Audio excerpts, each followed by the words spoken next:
Assalamualaikum warahmatullahi wabarakatuh. Kami dari kelompok 4. Kali ini kami akan membahas tentang Islam dan supremasi hukum. Saya Randy Brian Alandori. Saya Indriani Rosalina. Saya Fadila Rahmawati.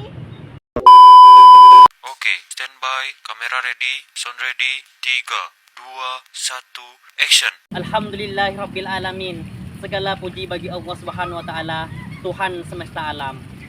Selawat dan salam semoga tercurah kepada Nabi Muhammad SAW, keluarga, sahabat, dan seluruh umatnya hingga akhir zaman. Saudaraku seiman, pada kesempatan kali ini, marilah kita renungkan salah satu prinsip agung dalam Islam, yaitu supremasi hukum.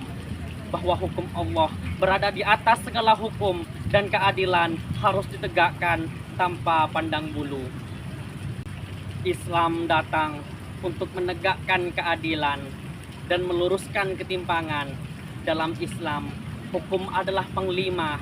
Tidak ada seorang pun yang kebal hukum, baik rakyat biasa maupun pemimpin tertinggi sekalipun.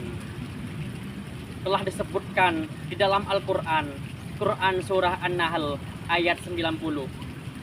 Sesungguhnya Allah menyuruh kamu berlaku adil dan berbuat kebajikan. Begitupun yang disebutkan dalam Quran Surah Al-Maidah ayat 49. Dan hendaklah kamu memutuskan perkara di antara mereka menurut apa yang diturunkan Allah, dan janganlah kamu mengikuti hawa nafsu mereka.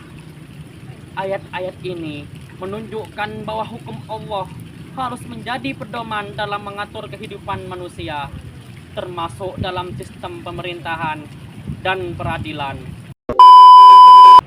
Dalam sebuah peristiwa terkenal, seorang wanita bangsawan dari Bani Makhzum mencuri dan sebagian sahabat ingin membelanya agar tidak dihukum. Namun Rasulullah SAW menolak keras adanya perlakuan istimewa dalam hukum. Rasulullah SAW bersabda, sesungguhnya yang binasakan umat sebelum kalian adalah apabila orang terpandang mencuri, mereka membiarkannya. Namun apabila orang lemah yang mencuri, mereka menegakkan hukum atasnya. Demi Allah, jika Fatimah binti Muhammad mencuri, niscaya akan aku potong tangannya.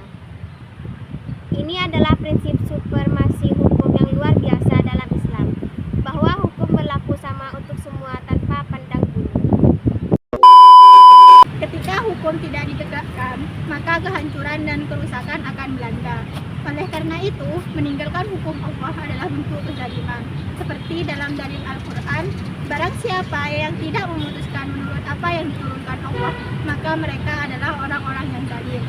Quran Surat Al-Maidah ayat 45.